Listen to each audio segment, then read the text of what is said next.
In today's workshop, we will learn about Airflow 3.0.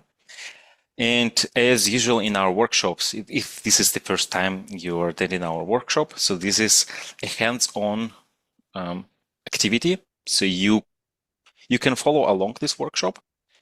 And if you follow along and if you have some questions, or if you see something and have questions, please use the live chat for asking questions. And if your question is relevant to what Tim is showing right now, I will ask him this question. If it's not relevant to what he is showing immediately right now at that moment, I'll just take a note of this question and we will cover this later. So please use the live chat for interactions. And with that, I think that's pretty much it from my side. Tim, the floor is yours. Please start. Excellent. So my name is Tim Davis, and I'm a senior developer advocate at Astronomer. And we're going to talk about Airflow 3.0 this week. It is a really great time for Airflow. Last week was really exciting because 3.0 launched after, roughly 10 years of people trying to figure out, what needs to be in it, what it should look like, and what the next iteration is looking like. So what we're going to do is we're going to talk about Airflow 3. We're going to talk about a little bit of the history of Airflow, some of the new features. Then we're going to do the follow-along portion of the workshop, and we're going to talk about the demo. We're going to go over the UI. We're going to talk about backfills, DAG versioning, some cross-resource workflows. We're going to go through all of that. You're going to have access to the demo repository so that you can see and get the code yourself and kind of follow along. Once we're done with that kind of demo work through, then we're going to come back to the slides for a little bit, and we're just going to talk about upgrade information for some of y'all that are interested in taking your Airflow 2.0 environment and bringing it up to 3.0. There's definitely some things that you need to know before you get into that. So we'll talk about some of those pitfalls that come along with that upgrade process. So with that, we can kind of jump over into that. And before we do that real quick, I do want to follow up. Alexei, you mentioned that you were going through and kind of polling the audience. How is it looking for the amount of people who have used Airflow versus who have not used Airflow or who doesn't know about it? So Jessica said no. I guess that was the answer. So right now I figured out how to run the poll. Actually, the poll Okay. is Yeah. let us run it for, I don't Beautiful. know, a couple more minutes and then we will see. Cool. But I see that there is a link in your presentation. So what I'm going to do right now is I'm going to Great. share this link with everyone. So, but Tim, please continue. And what I will be doing is I will be looking at the slides, and if there's a link, I will be posting this link to the live chat. So what you can do is just click on that link and yeah, Thanks follow for the along. help. I appreciate that. So so to give everybody a little bit of time to kind of get stuff staged that they might want to, while we're going through the slides, you can go grab the demo repository. We're going to use the Astro CLI today in order to make this demo run a lot smoother because we can get Airflow up and running locally on our machines in just a few minutes with Astro. The project repository is going to be on GitHub. It's github.com/astronomer/airflow3 demos. This is a repository that if you want to give it a star, it's going to be a very good resource for you. This is a repository that is run by the Astronomer DevRel team, myself and my peers. And this is going to be where a bunch of different demos are housed. When you first go to the repository, it doesn't look like there's much in there, but we're going to be using branches in order to have those different demos. So the branch that we're going to be using today is the Airflow 3 Mars demo branch. So for anybody that's following along and wants to kind of get a little bit of a head start, if you go to the Astronomer website there in the first link, it'll give you the curl that you need in order to install the Astro CLI so that we can go through and initialize and spin up Airflow faster. And then the project repository on GitHub is going to be right here, and the branch we'll be using is right there. So we will go through this step by step whenever I go through the demo as well, but just to give you a little bit of a head start, just in case you wanted to do that there. Yeah, and I shared the link to the repo too. It's in the live chat, and for those who are watching in recording, you will find the links under the video in the description. That is fantastic. I appreciate that. Also, for anybody who's interested in running a free trial of Astro, then here's a little QR code to get you started here. You can run Airflow in simply just a few minutes, which you'll be able to see during the demo how fast it is to actually get it spun up and going. And with this, it gives you more extended capabilities beyond just open source Airflow. Now, with Airflow, it is an orchestration engine. That's what it is. It helps you get data from one place to another. You can transform data. There's lots of different things that you can do with it. At the end of the day, it's kind of the puppet master that helps you kind of figure out, what I have, where I have it, how to get it to other places, how to share things around and move things around. It is the open source standard for workflow management at this point in time. You can see some of the stats here with 3,000 plus contributors and everything. It's a really large project. It's been going on for quite some time. The contributors over time is just growing and growing, and you can see that it's actually got a higher growth rate than Spark and Kafka at this point, which are very large and big projects by themselves. So just looking at some of the, milestones here that kind of brought us to this 3.0 release that we had last week. Airflow was started in 2024, or I'm sorry, 2014 at a 0.1 version. Coming all the way through, you can see that it went through several different iterations all the way through. And the last one that we had, there was a lot of cool features between 2021 and 2024 that were released. But really, the biggest ones came just last week with some of the biggest features that the community has been asking for a long time and things that make it a lot more easy to use. Now, there's a survey that we put out every so often here called the State of Airflow, and that's run by the astronomer group that we kind of, poll the community and kind of see exactly what features would you like to see? What are you using it for? Just to kind of get a feel for how the community is utilizing Airflow. And at this point in time, DAG versioning is the number one feature that was requested. And skipping ahead in some of the slides, I can tell you, we have DAG versioning. We're going to go through in that demo and kind of show you exactly what that is, how that works, and what that looks like. But it's really cool to see a feature that has been requested so much finally make it into the product. And there's just lots of great data that we can see for kind of talking to the community and figuring out who's using it, what they're using it for, why they are using it, and also what they would like to use it for, and ways that we can, help to improve the product and improve the project. So going through, there's really three key themes in going through with the Apache, or I'm sorry, with the Airflow 3.0 release. It's easier to use, the security is a lot stronger, and now you can run tasks anywhere, anytime. So if we kind of jump into that at this point in time, we can see that we've got three big things that are making it easier to use. DAG versioning, like we just talked about, UI modernization, which is great, and then backfills. We'll go into a little bit of, some of those here in a bit. Plus, we'll also make sure to go through those in the demo as well to walk you through exactly what that's looking like. Now, DAG versioning in Airflow 2 was very different, considering there basically wasn't any DAG versioning. Whenever you made a change to your DAG, some of your tasks had the possibility of just completely disappearing, and it just didn't work the right way. You never really knew what version of your code ran in any of the past tasks, and it was just kind of difficult to keep up with. That is fixed in Airflow 3.0. It is a lot easier, it is a lot smoother, and it's a really great way of coming through and figuring out, hey, what version am I working on? Has there been any updates? What were the updates?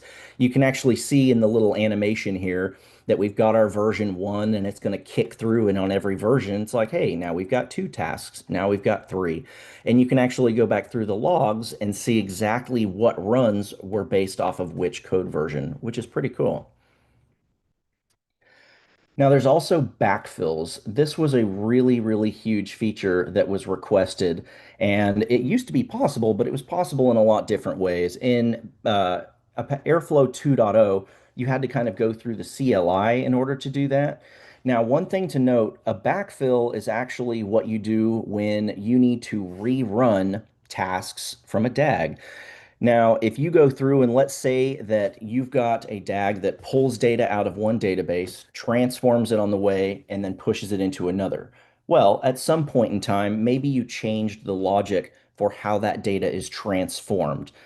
Now, from then on, it's going to go ahead and process with that new transformation. but maybe you want to go back in time a week, 2 weeks, a month, 6 months, and reprocess that data with your new updated logic. That's really where backfills come in. So going through and triggering those so that you can say, hey, instead of processing this a certain way, I want to process it the new way. Well, let's go and backfill or reprocess that data.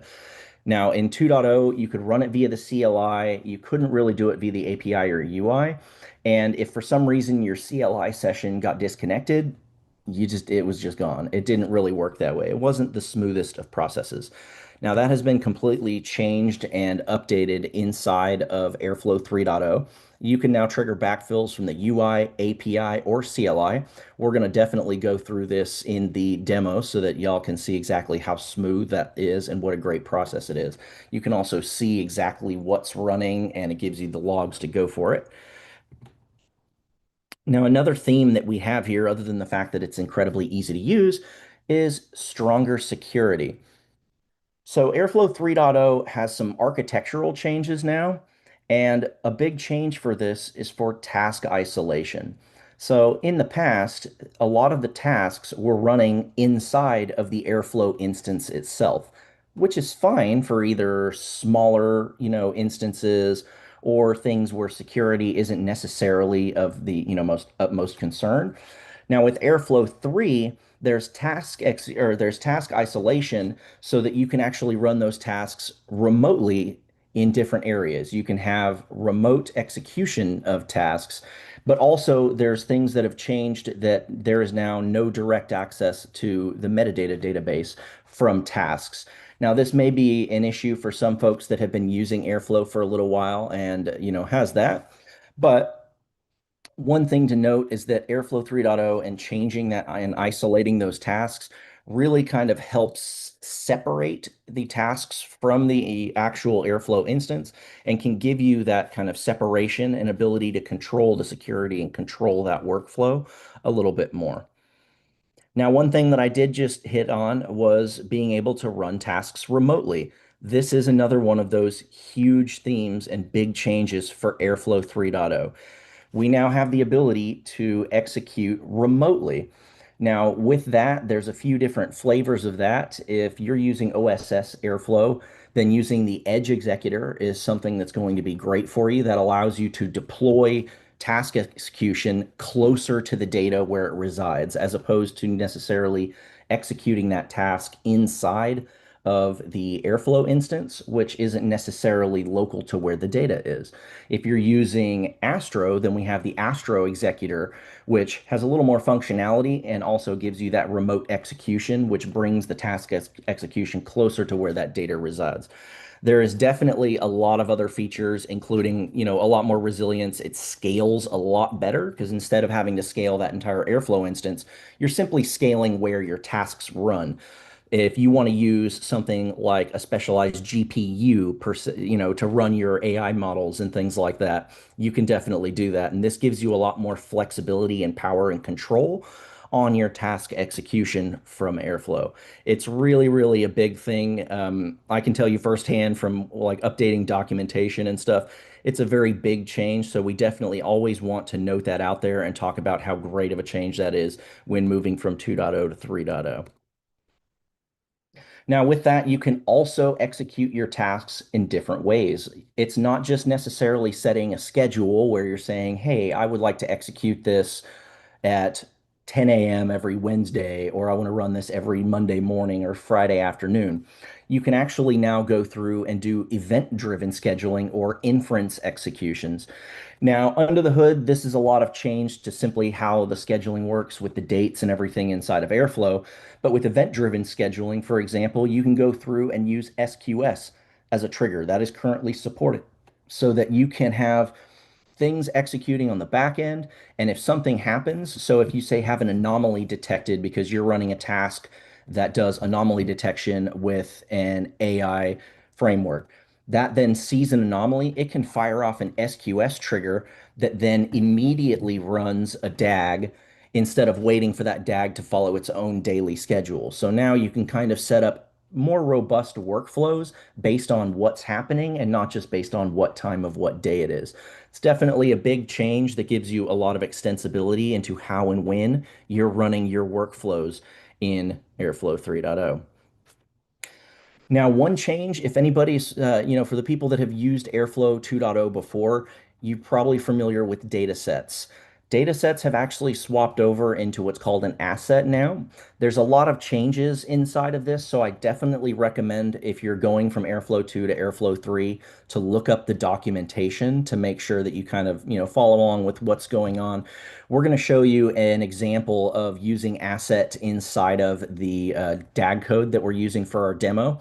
So we'll definitely make sure to go over that. Assets can reference other assets. There's lots of different things here. A function can return multiple assets, which is cool.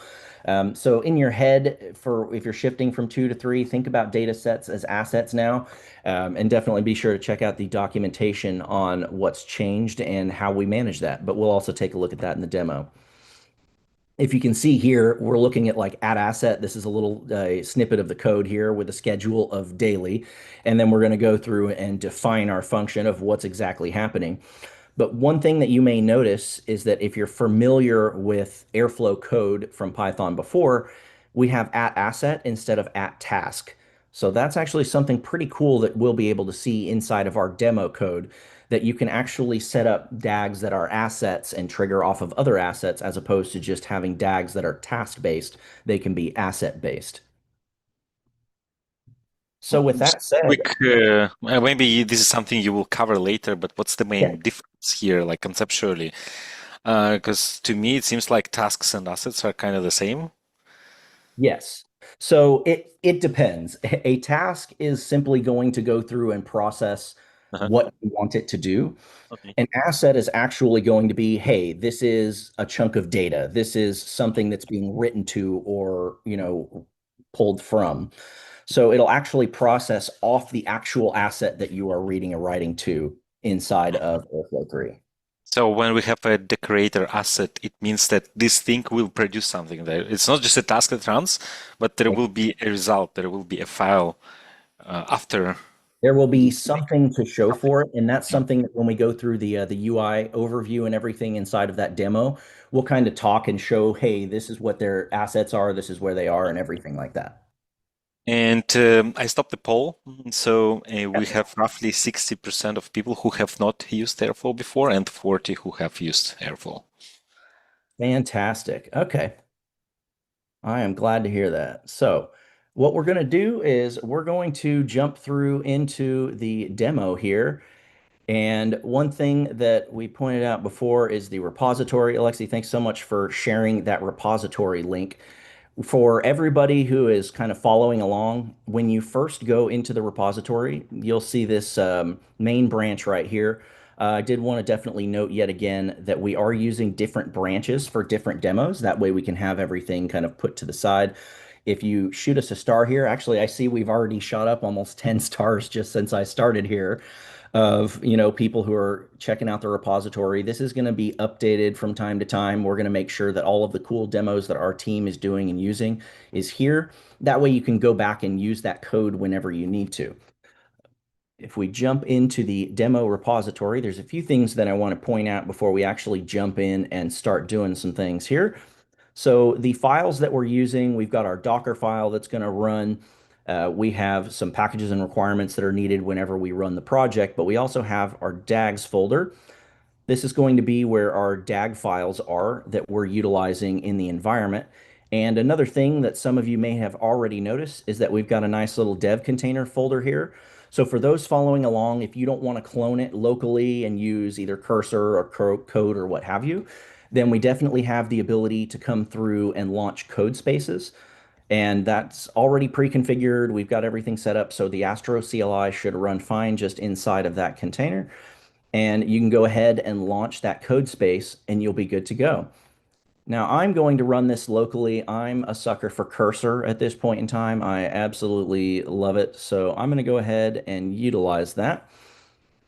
For those of us that are cloning the repository locally, because of the fact that we're using the branches, we're going to want to make sure that we do our git clone and call out the branch. So it's going to be git clone -b, then airflow -3 mars demo. That way we're pointing out exactly what branch we're using. We're going to use a single branch, and then we're going to give it the .git file that goes to that repository. And just to make things easier, I always like to do and then cd directly into the folder that we're going to be using. So if we go ahead and pull that down, this is going to pull up our project files. And as you can see, it's exactly what we were working with there on GitHub. And we also have our DAG files. Now, if for anybody that went through, hopefully earlier, if you're using the Astro CLI earlier, we gave you the little URL that you can go through to deploy it and everything. What we want to do just to make sure that everything is working there is we can do Astro, or whoop, that's not how you spell that word. If you do Astro version, we want to make sure that in order to get Airflow 3.0 that we're using the Astro CLI 1.34.0. So if anybody is using an older version of the Astro CLI, you want to make sure to use brew to update that so that everything goes through and you have 1.34.0. This is going to automatically come with the Docker file that you need to launch Airflow 3.0 natively instead of bringing it up in an older 2.0 version. So what we want to do now that we've got Astro CLI installed, we've got our directory and everything git cloned. So let's go through and do Astro, dev, init. Now what this is going to do is it's going to take our project repository and it's going to turn it into an Astro project. It's going to put a few extra files in there that we need in order to launch Airflow 3. You can see that we've got a few extra little files added in here and everything's good. So we've gone through, we've installed Astro, we've got our files, and we've done Astro dev init. The only thing we have to do next is to spin up Airflow. So if we do Astro dev start, it's going to go through, it's going to build our image, it's going to start that up. One thing to note for Mac users that you're just about to see is it has a problem with this, and I'm going to come through and I can't see that, so I'm going to close that tab. So if you are running Safari as your default browser, I apologize that that kind of pops up and does that. So we're going to go through and utilize Safari or Chrome for this. And once you've got your instance running here and it says that everything seems to be going right, you've got project started, we can actually come through here. I use OrbStack and we can see that we've got a bunch of containers running. We have our API server, our DAG processor, Postgres, the schedule, and the trigger. And if we go into Chrome and we open up localhost 8080, here is our instance. So we went through, we git cloned from GitHub. We have the Astro CLI where we did Astro dev init, and then we did Astro dev start. In just a few minutes, we were able to come through, take a repository, turn it into an Astro project, and then spin up Airflow 3.0 locally in minutes. Now, the first thing we're going to do is we're going to go through and we're going to check out the UI. There's no DAG runs or anything yet. We'll come through and look at that once we've got some stuff run. And this is our home screen. Usually you can come through and filter by failed or running or active, but we've got a nice clean environment since everything just started up. And if we jump over into our DAGs tab here, this is where all of our DAGs are. Now, one thing to point out is that we do have a few extra DAGs here. We've got example astronauts. That comes up every time that you initialize and you spin up an Astro project just to make sure that, you've got something that you need to test it even if you don't have a repository like we do. The DAGs that we have are remote probe, pre-process probe data, Earth analysis, and collect probe data. But I remember when we were going through the slides, I noted that we are going to be using the @asset decorator instead of @task for some things. So let's take a look at what is actually happening here. If we go to marsprobe.py, if you're familiar with the DAG files inside of 2.0 and all of the tasks and everything, by default, it's kind of general practice to have one file per DAG. And with Mars Probe, we're coming through and it splits into two DAGs, but it's one file. And the reason for that is because we're using @asset instead of @task.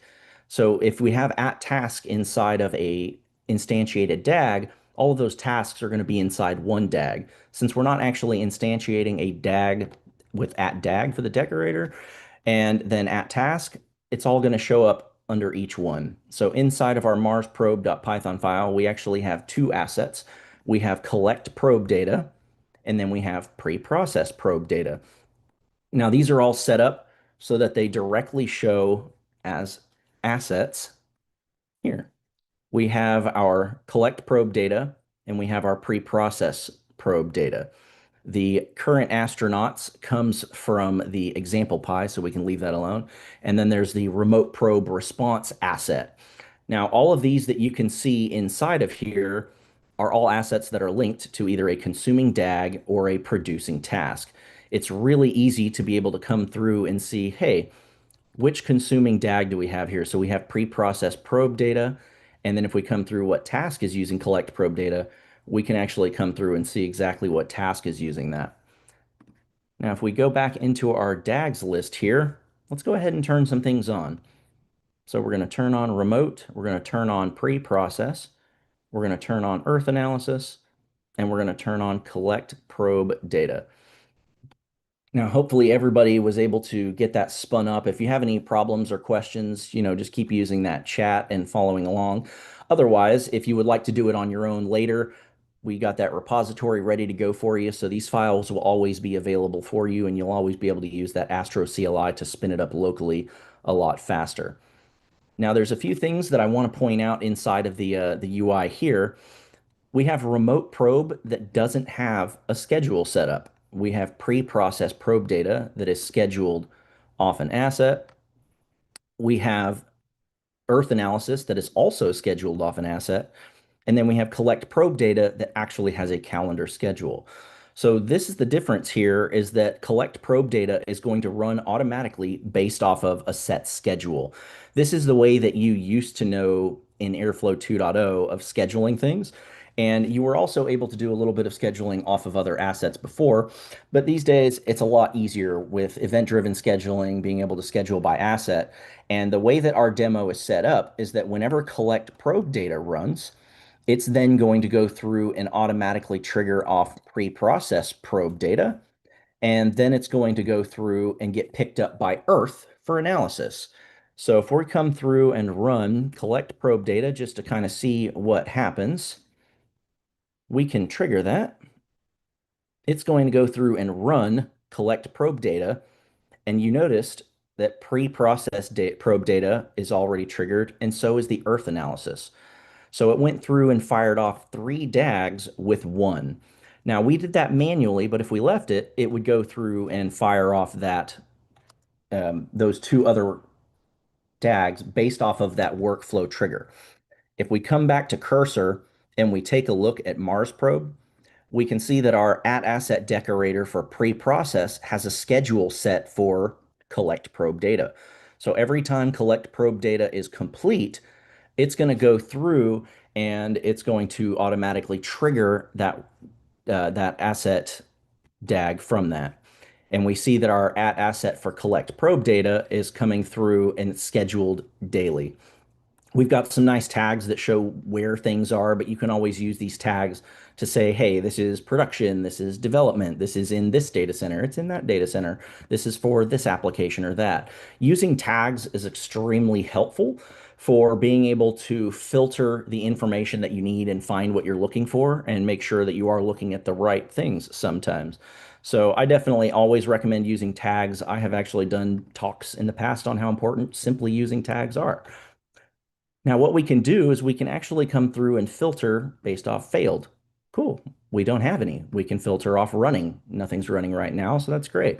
Or we can filter off success, so we can see which of our DAGs are coming through. We've got this new UI that is React based. It is so much more intuitive and better than it used to be in the past. So one I thing that we're going to do. agree with Oh, that. yes, sir. Yeah. So I've been using Airflow for quite some time, so I definitely agree on the UI update. It looks really awesome. Yep. We have some questions. So one of the question is the difference. What is the difference between assets and DAGs? And this is for me. I also not really sure what is the difference. You've talked about this, you mentioned, but like for me, it's still not clear when we should use what.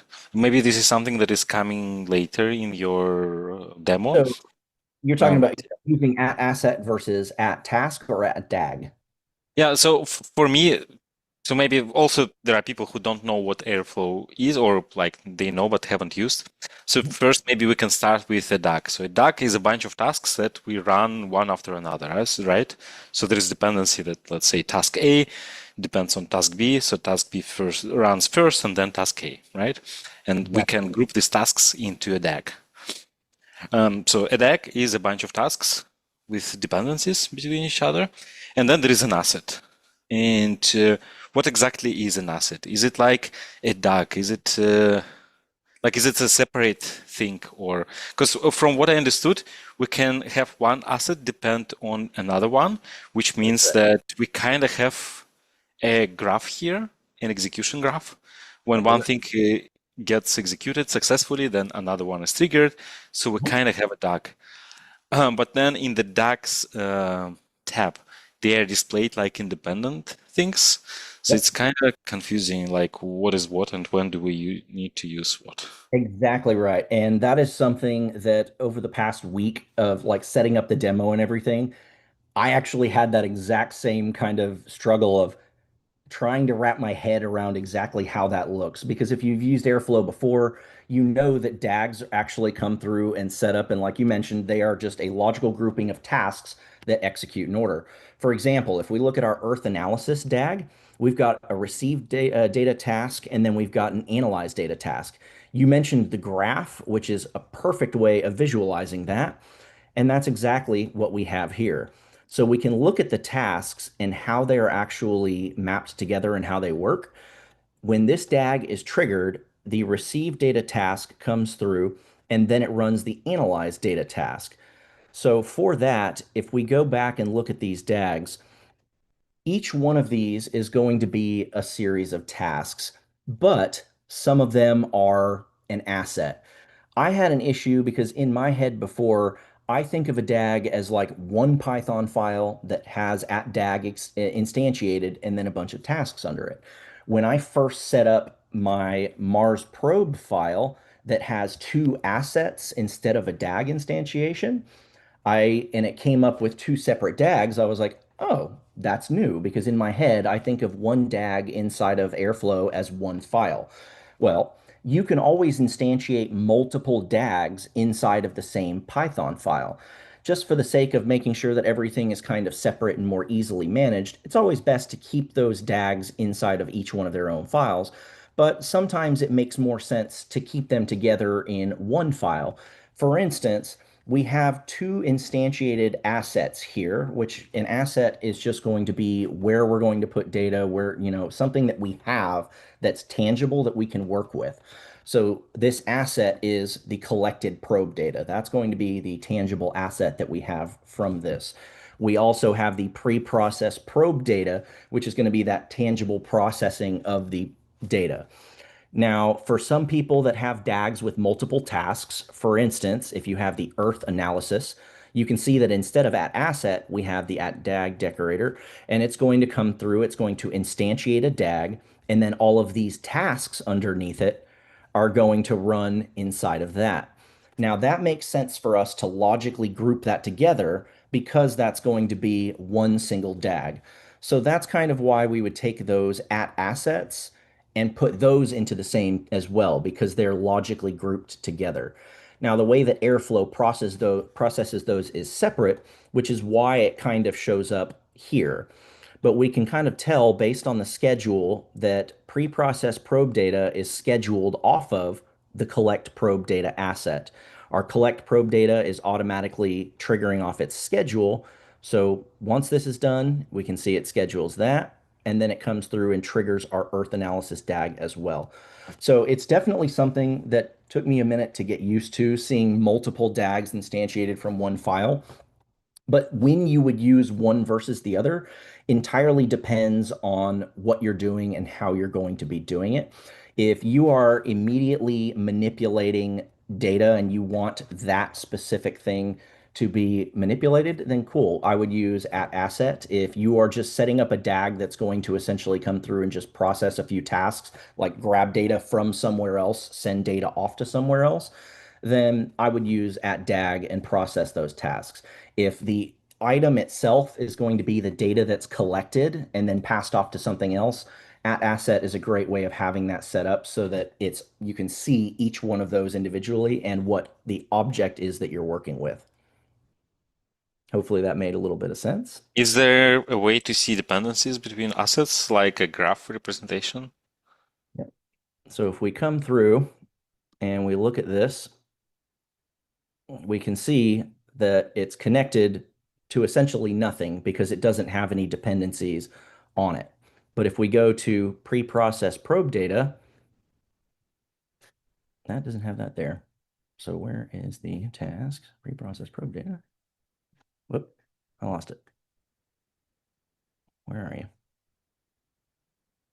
So we will go to assets here, collect probe data. That's what I was looking for. Mhm. So we've got our collect probe data. We've got our asset that's coming off of the processing. So this is where it's actually going to collect the data. This is the asset that it's coming into. We can see that it then chains into the pre-processing probe data that has the pre-processed probe data asset, and then that's going to trigger off our Earth analysis. So this kind of is a nice visual representation of what happens in this chain that we have set up, showing you that we have the actual production of the asset. This is the asset that's coming off of it. It's chaining this into another asset, and then it's chaining off into another analyzing task. So it's a really nice way of kind of taking a look at exactly where that is. And we also have our asset events here that are showing us exactly when and what happens. So we have our source of collect probe data, and that was a triggered DAG run for pre-process. So it gives us a nice little way of seeing exactly what's going on in our environment and how those dependencies and those interdependencies come together and how they look. Now that we're here, there's something that I definitely also want to point out in the UI that for me and many other people is a really, really big deal. We're going to come through and hit this user tab, and I'm going to switch to dark mode. I don't know about y'all, but I am a sucker for dark mode. I am all dark mode all the time. It's my eyes cannot stand staring at white screens all the time. So I'm really, really excited to have this inside of the UI. So what I want to do now is I want to play with stuff. So we're going to go through and we're going to trigger collect data a few times. And that's going to also trigger off our other environments. Uh-oh, we have a failure. This isn't good. We've got a task here based off of an asset that ran on its schedule and it failed. Now, why did it do that? We can actually come through, click on this failure, and go to collect data and take a look at exactly what happened. And if you'll notice, we have a simulated error failed on run 4. If we come back and we look at our probe, it's actually set up to go through and specifically fail that on purpose, just for fun, so that we can be able to show you exactly what's going on inside of your Airflow environment. But really, we can actually get there faster by simply coming through, clicking on collect probe data in the actual DAG screen. And when we scroll down, our task failure information is right there. That's something from Airflow 2 to Airflow 3 that has definitely improved is being able to troubleshoot faster. Faster time to getting to those logs and figuring out exactly what happened so that we can come through and fix it. Now, of course, we did this on purpose, so that's perfectly fine. But being able to see the failures and when they happen and then quickly get to exactly what's going on is very important inside of the Airflow UI, making sure that you know exactly what's going on in your environment at all times and that you can go through and remediate it. So let's say that we came through and we had our failure. Well, we're going to go through and run it again just to be sure. And that's going to trigger our others. Another thing that we might want to do is update. So we want to change some logic to make sure that things get updated, that things get run, and that we're staying up to date with how we're processing our data. So let's take a look at our remote probe here. Now, our remote probe, we're simulating doing remote execution with our tasks, just for the sake of the demo to make sure that everything kind of was self-contained and runnable. We're going to pretend. But our remote probe here has a lot of steps. We're going to authenticate. We're going to check our probe status. We're going to collect the response. We're going to go through and enrich our metadata. We're going to do our log completions, and then we're going to transmit. Now, all of these are going to be quote unquote run as a remote execution. With that, we're going to be able to take that task and put that task execution right where the data is. If we're collecting a bunch of data on Mars, we don't necessarily want to ship all of that raw data back to Earth. It's going to take forever. And also, there's a lot of data. We simply don't have the bandwidth to be able to transmit all of that. So, what we want to do is we want to collect and analyze that data closer to where it actually exists and then just ship back the stuff that's important. So with that remote execution, you're able to then take that execution out of the Airflow instance, where if you were using local execution, that probe would have to ship all that raw data back first. Instead, we're moving that execution over into another environment that's closer that we can then execute the tasks, do what we need to do, and then simply report back to Airflow. So Airflow is being a puppet master and working on things that it needs to do. It's orchestrating everything from the top, and then we're executing all of that exactly where we need to, closer to the data. So it's more safe, it's more secure, it's more optimized, and that way you have a lot of options in how you're setting up and how you're executing tasks based on your environment and your needs. Let's make a change to that and see what happens. If we come through here, if everybody's following along, we're going to go into our remote probe. We can see that this is a full DAG instantiated. We've got a schedule. We've got our tags saying that it's remote. Let's go through and make a change here. So just for fun, let's change our authentication log or our authentication logic. Maybe we changed authentication providers. We're doing a new token. We changed the encryption level, and we will go through and make that change. One thing to note is that Airflow 3 with DAG versioning is going to trigger off structural changes. So whenever you make changes inside of a task or a DAG or anything like that, we recommend going through and just changing the name. That way you can go through and it'll pick up the changes so that you can see that DAG version. So we've gone through and made an update to our code. We just happened to change the sleep timer, but we'll pretend that we did something super cool and actually came through and changed a bunch of authentication logic. We also changed the name of the task. So we'll go through here, make sure that our auth token is calling the right function. We will save that, and then we're going to jump back into Airflow. If we restart here, whoops, it doesn't like what I did, didn't it? Nope, we're good. All right.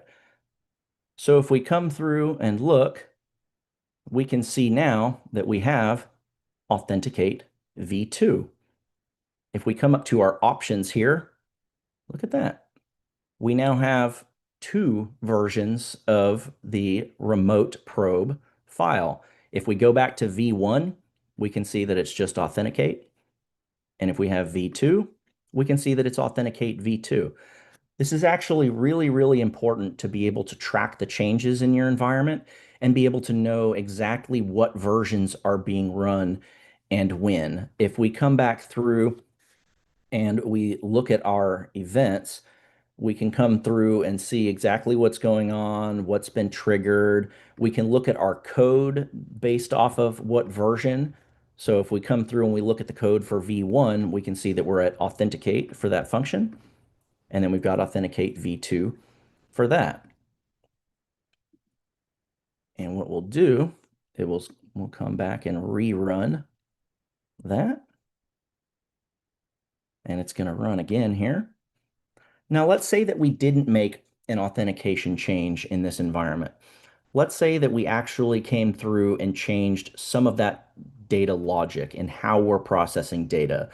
What then do? We talked about backfills and how we actually go through and say, okay, I have a new set of logic and I want to go back through and reanalyze that data. So what we want to do is let's go back to Earth analysis. And we have our received data and we have our analyzed data. Now, what I want to do is I want to come back to run backfill. We see here that we have date ranges that we're looking for. If we go back and change logic and we want all of our old data to get that new processing logic, we just need to know how far back we need to go. Maybe you want the last week, maybe 6 weeks, maybe a month, maybe a year. Question, Alexi? Yeah, there is a question indeed. It's a What we question from got? about versions. So do we need to have V2, V3, etc. uh, No, in the no, DAC name? that's a question. And what if we change the name completely? The name of the task? I assume yes, the name of the task. So that is one thing. Like the V2 and the V3, you 100% do not have to put that in order for the versioning to come up right. That's just the example that I used. If you completely change the name of the task, it will also get picked up in DAG versioning.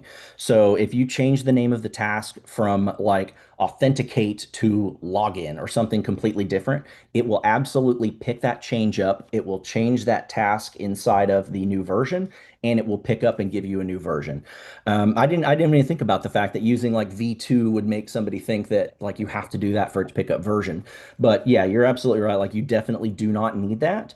So that's just the example that I used. As long as you change the name or the structure of the file, whether it be adding a task, removing a task, renaming a task, if you simply just change the logic inside of an existing task, it's not going to pick up that change. So you'll need to make some kind of structural change for it to actually process that. And that's just kind of the way that it works with the scheduler and how it actually picks up that new version. But Mhm. great question. Hopefully I answered that the right way for you and that made sense. So just to make sure I understood, so let's say I'm making a change in a DAC in one of the tasks, Yeah. and I want to take advantage of this versioning. So for that, in order to use the versioning, I also need to change the name. So let's say there was a bug that I fixed. Mhm. Do I go ahead and change the task name after that? Yes. Or okay, I would recommend making that structural change in some way so that the actual version picks up. If you were to say make a change inside of just the logic of a task, it will definitely start running it'll have the change that you made. It just won't show up as an actual versioned DAG, if that makes sense. So you can definitely make the structural changes, but if you want to see it as a versioned number like it is here, you've got to make some kind of structural change for it to pick up on that got versioning. it, got it. Yeah, and this is done on purpose, I guess, right? So we don't want to, like every time we change it, if it's something, we don't necessarily want to change the entire version, right? I would love to say that there is a great reason for that, and I know the great reason, but the changes were made and stuff was done, and the way that they decided to implement the DAG versioning, that's what it is. Now, down the line, that may change on whether it picks up based on the logic or what, but the way that the version is triggered now, it kind of needs that structural change. Mhm. So if you do want it to be picked up in a actual tracked version, then you need to make the structural change. Otherwise, if you just change the logic inside, it's going to run the new logic from now on. It will just continue to show up as version one or whatever it was before. Is there any connection between, let's say, if we use Git for code version tracking versus this version tracking? Like, do we know what kind of commit ID was used for this particular version or whatnot? So you'll be able to go back in your Git history and see that. But if you're looking at like the local DAG bundles and stuff like that, it's going to give you the date and time that it was changed, but not necessarily the commit ID right there that it's associated with. Okay, So makes you'll, sense because you you'll cannot change. assume that everyone uses Git, right? Exactly right. Yeah, And makes sense. no, I know that, there is, using Git versioning and stuff like that, but a lot of times we're seeing people doing it with local DAG bundles instead of Git, DAG bundles. So it kind of all depends on what your setup is. But really, when it comes down to DAG versioning, the big important thing to remember is that if you do want it to look like that, you do have to make a structural change, as opposed to just changing code inside of that. But Mhm. Maybe, like I said, maybe that'll change down the line, but that's what we got to do. So our recommendation is to just make a little change. You don't have to say V2 or anything like that. It definitely doesn't need that diversion. That's just the example that I used. And there is a question, what is considered a structural change? And I'll try to answer this question, and you correct me if Oh, please. I wrong. So a structural change is not the change in the logic, but the structural change is a change in a DAG. So a change in a DAG could be we change a name of one of the tasks, we add a task into a DAG, we rearrange tasks within a DAG, like all these things when the graph that we have, the DAG, actually changes. It was a one DAG and now it's a slightly different one. So this is a structural change. Exactly right. Like when we instantiate a DAG, or if we're using at asset and we're instantiating, it's creating tasks, that is going to be structure. Our structure is a DAG with tasks inside of it. If we have a DAG with 4 tasks, in order to make a structure change, we either need to change what that task is called or add or remove another task. That changes the overall structure because then it makes it one DAG with 3 or 5 tasks instead of 4. So you definitely had it right there on exactly what the structural changes means by that, and kind of how that works. Do you also have an example with backfills and how they now work with the versioning? I sure do. So we're going to come through and we're going to continue where we were, and we're going to run that backfill. So let's come through, go to remote probe here. Why do I not have my backfill button? Where are you? We'll do earth analysis. Here we go. So with Earth analysis, we're going to go through and run our backfill. Like we were talking about, we made some logic changes, and we would just want to go through and reprocess our data with that old information. So let's say we want to go back a week. Let's go to the 21st here, and then we want to do today as well. There's a few different options that you have. Now, you can either do missing runs. So let's say you're doing that remote processing and that probe goes offline for a little while. It's still got data to process, but it didn't get sent back properly. So those runs are missing. We can come through and set it for missing runs. We can do missing and errored runs, or just all of the runs that there were. Now, if we had some set up here, it would tell us how many runs we could expect inside of that. I'm going to go through and choose missing and errored runs just in case. There's nothing really that we need here, but run backwards is telling it in which order do we want to process those runs. Do we want to go from the oldest to the newest or the newest to the oldest? And then we also have our maximum active runs. So do we want to simultaneously run all of these or do we not? Just a little bit of options for kind of trying to figure out exactly what we're pushing, when we're pushing it, and how many that we're going to run. Now it says no And extra. by default, it runs the latest version, right? That is correct. By default, it is going to run the number of or the version number that you are running on that. So why that's not giving me the option, I don't know. So let's come back through here, run the backfill. We'll go back to here, to here, all runs. There are no runs mentioned. Okay, well, this is what happens with live demos. Awesome. Okay. But Well, for history, we know which version was used to run a specific run, right? exactly. So we can come through and see exactly what's going on and which ones were done for that. When I trigger this here, got it. I guess it's because of the schedule. So that makes sense. So we will go here, here, either one of these that we want, and we will run backfill. And if the runs were run, DAGs were run with a previous version, and Correct. we want to run one more time, when we Mhm. do backfill, it will just automatically do this, right? Because I didn't see a way to specify the version. I just assume it will always use the latest version.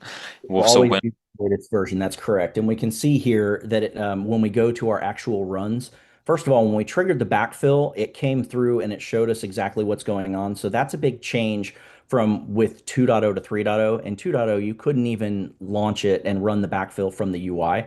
Now we can, and not only that, we can see it We can also pause it if we want to, or we can stop it entirely if we want to. So it gives us a lot more control over that backfill run to make sure that everything is going smoothly and that if we need to pause it, we can pause it. If we need to stop it, we can stop it.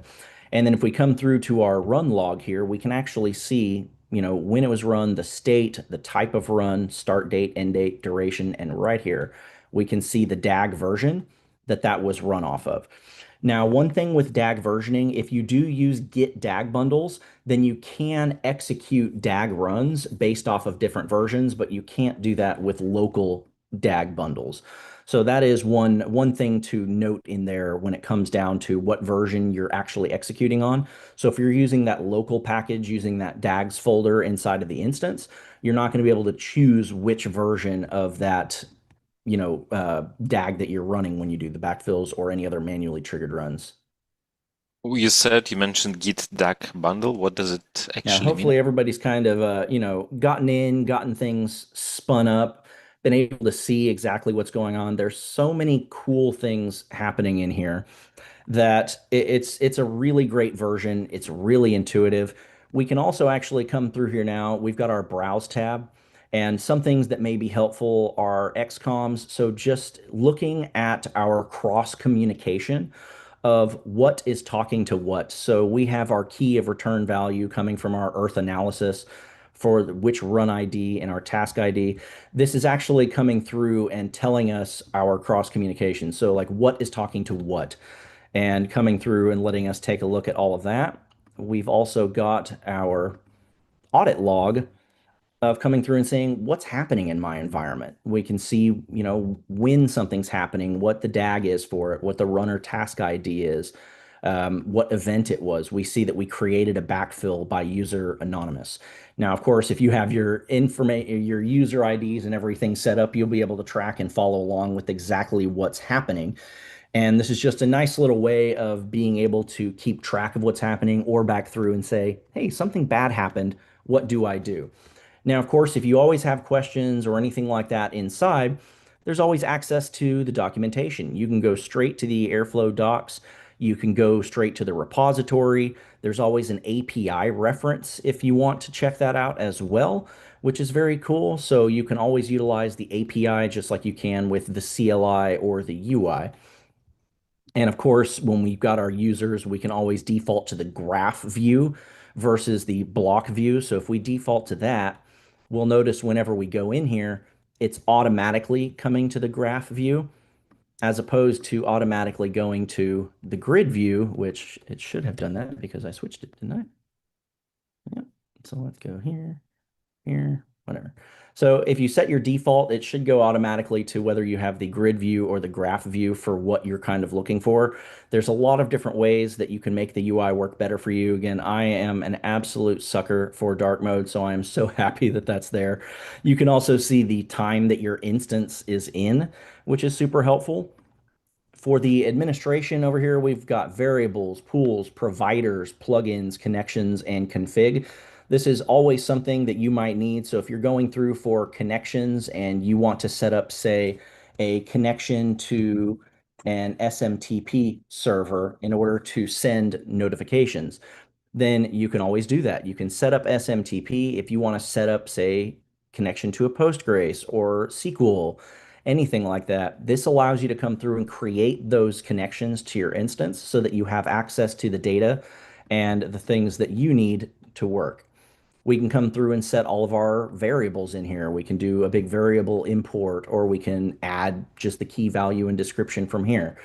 Lots of different ways that you can configure and extend Airflow.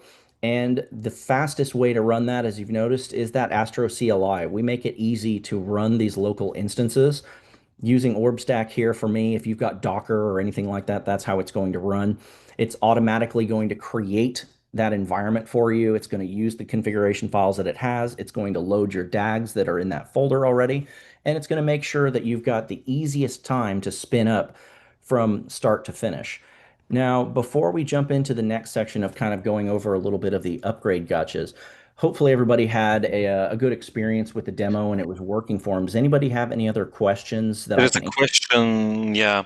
So we Perfect. talked Go ahead. about assets, and Asset can depend on another asset, right? Correct. And when we run backfills on these assets, do the dependencies trigger automatically?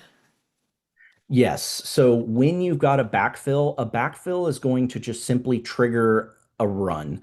Now, if you've got other assets that are triggered off of that automatically, then it should automatically go through and trigger those runs as well. We can see that we've got a lot of runs here, and then we've also got our other runs that are triggered off of that. So whenever that asset is updated, it should automatically go through and trigger those runs as well, simply because that is the update. When you run a backfill, it's just a run. It doesn't know that it's special or anything like that. A run is a run. So once it does that, it's going to update its asset and it's going to push those triggers. Okay, makes sense. So it just gets so as I understood with these assets, it's kind of event-driven architecture in a way, like it's event-driven That's execution. exactly right. So we're able to set up triggers now, not just off of a set schedule, like this day at this time or what have you. It's specifically set up off of, hey, whenever pre-process probe data is done, I want it to do an earth analysis. And pre-process only runs because collect probe data asset ran and updated. So we definitely have a way of setting up those interdependencies and chaining that workflow together so that everything works the way that you need it to. So I assume when we do um, a backfill, let's say we run it for the 21st of April, then at the end there is an event generated that an asset with this name was successfully generated, and then based on this event, another asset gets triggered, right? Another asset is executed. If it is set up with the Yeah, yeah, schedule yeah. to be that asset, if that asset is updated, it will trigger the asset or the run, if that is what the schedule is for. Awesome. And then, yeah, I guess we have another section, right? So we have, We I got can just few a little bit questions more. more and more, but like we probably want to see what you have next for us. Awesome. No worries. We're just going to go through here. Let me put this back on here. So we're going to talk about upgrading just a little bit here. Now, some things to think about is that tasks no longer have direct access to the metadata database.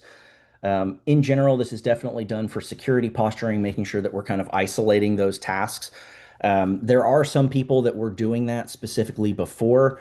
It will not be available anymore due to that task isolation. So that's one thing to think about. Things that were completely removed, subdags, SLAs, Postgres 12, the email operator. Now, I know that this was a big deal, and this is something that we, did a lot of like documentation updates and things over. So the actual email connection and then using the email operator for notifications has been deprecated and it will be completely removed in Airflow 4. Now you need to use the SMTP provider and SMTP notifier in order to get those done, but there's definitely ways for you to do that. Also, schedule, interview, or interval and timetable arguments are removed out of that. So those are things that are, deprecated or removed inside of 3.0 that if you're upgrading from 2 to 3, you might want to take a look at. Standalone DAG processor is now required. So one thing that we saw whenever I pulled up my orb stack and was showing you that what containers were instantiated, the DAG processor is on its own now, and that is required inside of Airflow 3.0. But if you're spinning it up with Astro or you're spinning it up yourself or anything like that, then you'll definitely have the ability to go through and just have it done for you. The REST API is now versioned to version 2 and definitely has some breaking changes in it. There are a little too many just to kind of go through each and every one of them, but definitely make sure that you're using the API guide. And as you saw from inside of the UI, if you click docs, you can jump straight over into the Swagger for that. Ketchup equals false is now default. So this is a really cool change for me, and it's cool for me because this change was contributed by a member of my team. She is she should be incredibly proud of, her contribution. I know she is. But also, one thing to note is that she is now the person who officially wrote a book, or wrote the book on Airflow 3.0, which is going to be coming out very soon. Um, what catch up equals false is, by default it was catch up equals true. So whenever you had a DAG that was set back to an original start date of, however long ago, and it had a schedule of running daily, if it was set as a start date of 7 days ago, then whenever you enabled that DAG, it would automatically run 7 daily runs to catch up. By default, now that's set to false. Now, if you do want them to catch up, you can always go into the code and you can set catch up equals true. But if you leave it out, it's set to false by default. It's just cool that that contribution, was put together by somebody on the DevRel team and actually pushed through. It's pretty awesome to see, and I think it's actually very helpful because, like, for me, when I'm using an example DAG from somewhere else, or if I'm building a DAG and we have it set up for, like we do for demos for today, if you were to take my demo files and load them up and catch up true was on, then, and you did that a few months from now, it would trigger off a whole bunch of runs. And, you don't necessarily need those for demo purposes. Well, in real life, you might not necessarily need those either. So now, whenever you load those up and you enable those DAGs, it's not going to go through and push a bunch of runs through. So that's definitely something to think about as well, but also just, something cool that I like to point out, that I know the person that did that. She is incredibly smart, and it's really, really cool for us that she's got a contribution inside of the Airflow 3 code base. Now, another thing to note with the upgrading is that you have to be on at least 2.6.3 in order to upgrade. The most recent version is 2.10 dot something, for that. But if you want to upgrade directly to 3, you've got to be at 2.6.3. So if you're not, get yourself up to that, and that way you'll be able to upgrade. There are resources for modifying your current DAGs and your Airflow configuration for 3.0. Rough is the way that we're using, in order to do that. And you can check your code with the Airflow config linter as well. I'm sorry, you can check your configuration with the Airflow config linter. Now, if you want all of the information there ever was on this release, you can always go to the notes. And if you go to astronomer.io, you click the docs button, and then you go to the learn section. There's going to be a lot of good information in there on how to utilize and how to run certain things inside of Airflow 3 to get you started. There is also some cool little quick starts there to help you get started faster, that have some of that demo code ready to go. And that way you can, get your hands dirty on trying out 3 before you do those upgrades. Now, I know So, we've been doing Q&A throughout the time here, but we also had a little section set up just in case. so when it comes to upgrade, does it mean if I'm on 2 point, what was 6.1, Three. and I just run it on 6.3, right? And I just run it on 3.0, it will just run Yeah, unless there's they an use any upgrade deprecated tool that things. pushes your instance and gets everything set up and upgraded to that. And are there like automatic things that, or semi-automatic, like are there ways to kind of take my old code and turn it into new Airflow, like perhaps something with AI, with Cursor or whatever?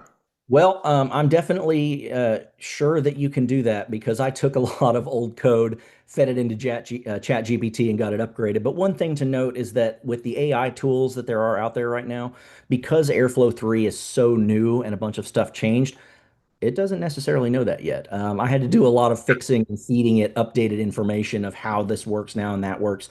So definitely making sure that you're using Rough to check your code, and then using that Airflow config linter will really help you out. The Rough setup and the documentation of, like, all the rule sets that you will use for that is by far the best way to take that code from the old 2.0 version and make sure that it's correct syntax and everything for 3.0. Yeah, that's why I asked you about this AA translation, because it, of course, doesn't know about the new version because it's so fresh. Exactly correct. So do you have any, like, since you said you use ChatGPT for that, do you have any like tips how to do this? Like, I guess you copy the relevant documentation pages saying this is how it should look like in the new version. So go ahead and update the code, right? Exactly right. So the way that I did it was I fed it some of the new documentation pages and told it to look at that and take a look at my code. But also there were sample pieces of code that were generated by other folks in the company or on the project or what have you. And I took a version of that for like when I was trying to figure out how to do the at asset decorators instead of at DAG with at task. I needed a working piece of code in order to feed that in. So I actually took a member of my team who had an example of that, put that code in there and said, hey, look at this. Now take my code and reformat it using this as a working example. Now, it definitely had a little bit of issues. It used a little bit of old syntax because it doesn't necessarily know about the new Airflow 3 stuff yet. But it was actually really good about being able to say, hey, this doesn't work, or here's the error log information for when I tried to run it. It would take that line and say, oh, that's because of this, and it would update the code again. And it definitely takes some more iterations and stuff like that. I definitely recommend using rough in order to check for that new syntax and to make those updates. But if you want to feed that into Chat GPT, I will thank everybody in advance who wants to do that because the more we use it for that, the more it's going to get smart and get up to date with 3.0 so that it makes it faster the next time. Definitely love the AI code generation, but sometimes, it still takes troubleshooting. You still got to feed it new things and saying, hey, this is what's updated now. Here's the documentation, fix it again. It just takes some iterations, but rough and the Airflow configurator will make it go so much faster. Yeah, can you tell us more about the rough part? So rough is a linter, as I know, and also code formatter. This is how at least I use in my Python projects. Yep, that's right. Um, does it mean that it has some sort of plugin functionality where we can add extra rules, or like how do we exactly Yeah. check our DAC code with rough? Like this is my Exactly right. So rough, like you mentioned, it's a linter and everything like that. Now there are rule sets that we have for that.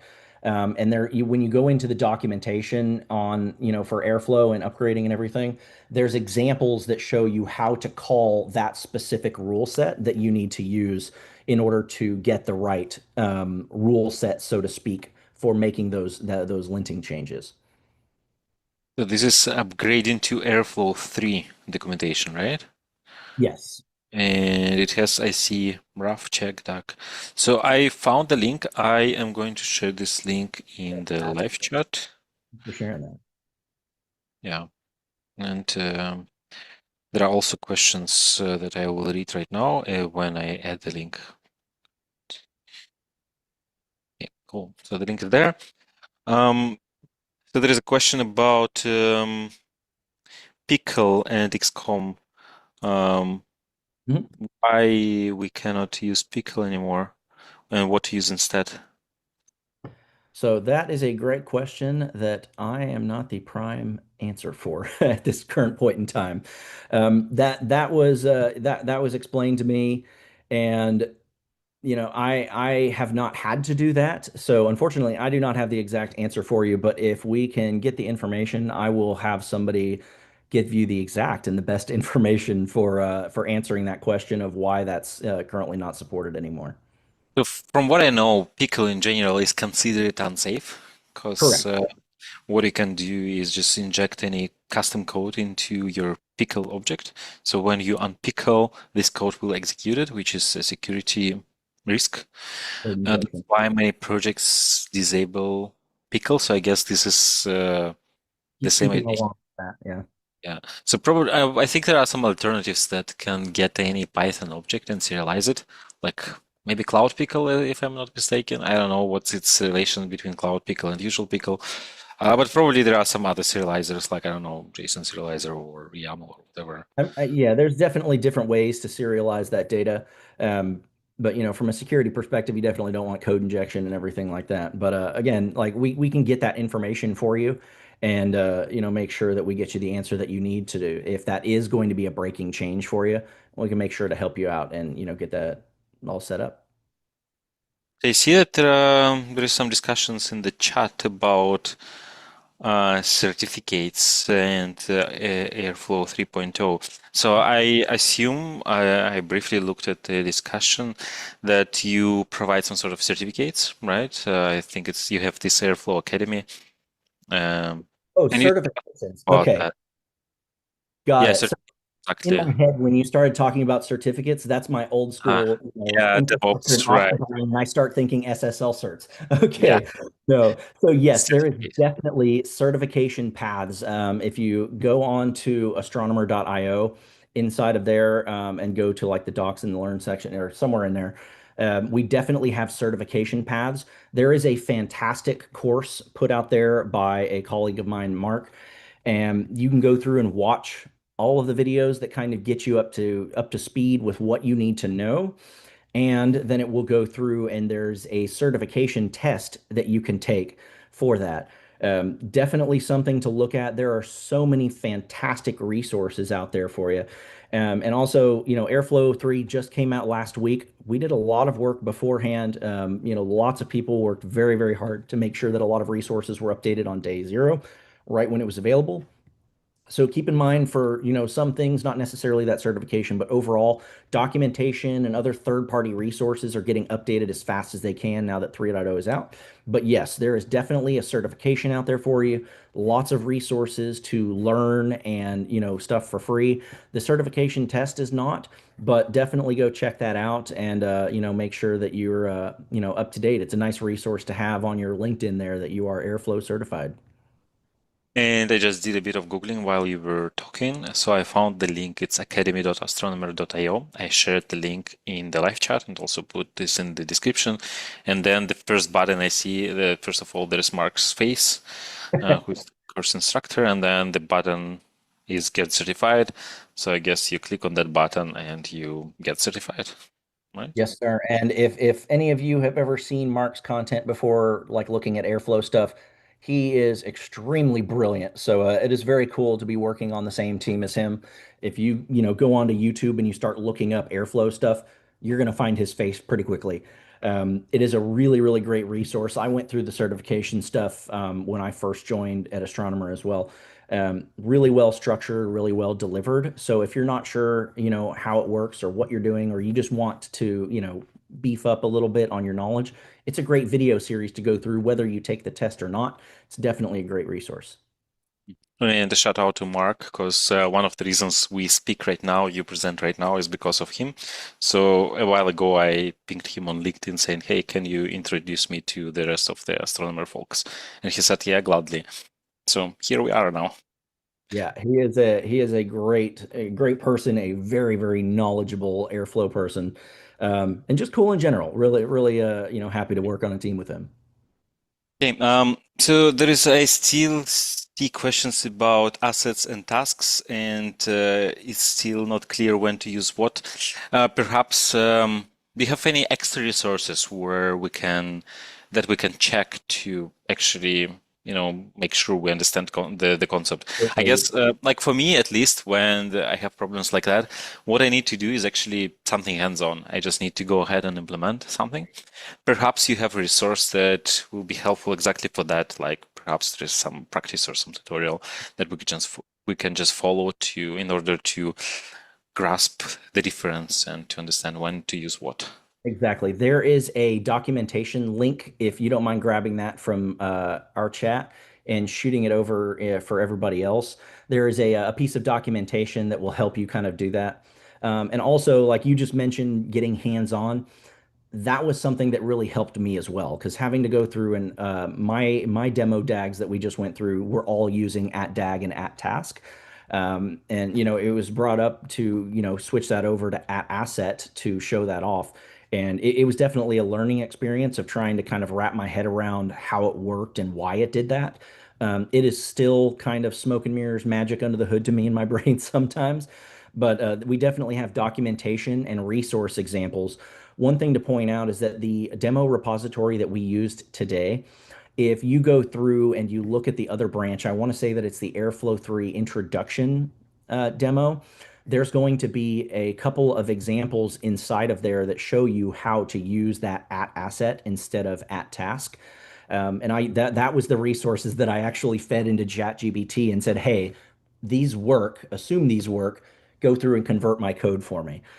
So it's definitely, we've got the documentation and we also have code samples there to help you kind of give it a shot and test it out yourself. Cool, amazing. I actually don't see any more questions right now. I have one though, like from me. You mentioned Git DAG bundle at some point and Yes. bundle in general. So what are those bundles and what is specifically Git DAG bundle? So there's the local DAG bundle and then the Git DAG bundle, and that's essentially where your DAGs are located. So whenever you go through and you create an Airflow instance, there's going to be a slash DAGs folder. If that would be considered your local DAG bundle of where that is. Um, your Git is going to be actually going through and you have it set up in Git. There's another link here in documentation that goes to DAG bundles for somebody that wants to read deeper in on that as well. But it's just essentially where your DAG files are stored. So for this demo, what we have is we have a local slash DAG folder Exactly right. where we change the code. We had this example where we updated one of the functions. We added v2, so that led to a change in the DAG version, Yep. right? So we did this locally, but typically when you have a team, right? So everyone wants to contribute to the same code. Like it's not practical to run these things locally. So then you use Git and you just put a change to Git and then Airflow picks up a change from there, right? So this is what Git DAG bundle is. Exactly right. It's just where it's finding your DAG files. And again, we got the documentation link there that we can send out that goes straight to DAG versioning and DAG bundles to kind of Yeah, give people a clearer idea of exactly what that means. cool. So I just Git DAG bundle. Okay, so now it's all in the live chat and also all in the description. So again, if you watch this in recording, just scroll below the video, click see more or like I don't remember. Yeah, more. Basically, this is where you get the description and you will see all the links immediately directly below the video. Awesome. Well, I guess that's it. So maybe one more thing. So suppose somebody is watching this in recording tomorrow or a week after or a year after, and they have a question. You mentioned that you have a Slack channel, a Slack community. So I Yep. assume this is the right place to ask questions, right? Exactly right. Yep. You can get access to the Slack channel through the Astronomer website. And that is the Airflow community. There is so many people in there willing to help out and to get answers and all of that. Whether you want to reach out to our team or just somebody in the Airflow community in general. And that's going to be at a link that we can send to you as well. If you go to airflow.apache.org/community, then that's in there. Airflow Apache org community. Yep. So I'm going to share it right now.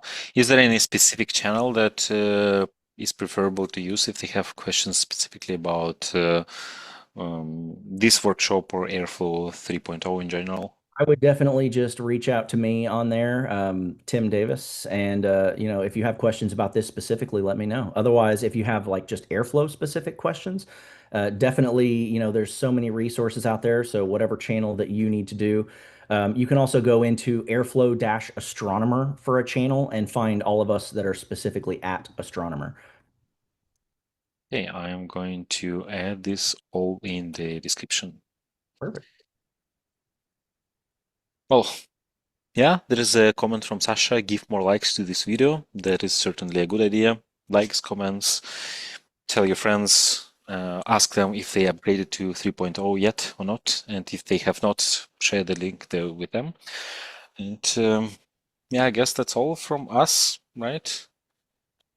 Yeah, I really appreciate you having me. Hopefully, this was helpful for everybody. Again, if you need the demo files or anything like that, they're ready to go. If you shoot us a star on that repository, that's going to be updated regularly when we get new versions or if we get new different demos. Just check out the different branches that we have and all the different versions of demos that we have. Yeah, and I see that there are 41 stars already. So I Love think that. considering that we had That's so great. 200 people here, like you didn't do a good job, like everyone should. have gone and gave us a star, but thank you for those who did. For Thank you those very who much. did not, you have homework to do, so please do that. The link is in the description. Go there, give a star, clone the repo, run the demo, and if you have any questions, then you can find Tim and the rest of the astronomer team in the Airflow community. Hashtag Airflow, not hashtag, but like the channel is basically Airflow Airflow dash Astro. Astronomer. Exactly. Yeah, Okay, correct. that's it for today. So thanks a lot, team. It was a great presentation. Now we all know what is the difference between assets and tasks, right? And we're very excited to now use this new features of Airflow 3.0, and the dark mode is amazing. Like the moment you switched from dark mode to light mode, my eyes hurt, but then Yeah. thankfully switched back, so it was all good. Glad to have it. Yeah. Okay. So thanks, team. Thanks, everyone. And thanks, everyone, for joining us today. Yeah. So see you soon in the new workshops. So bye, everyone. Have a nice rest of your day.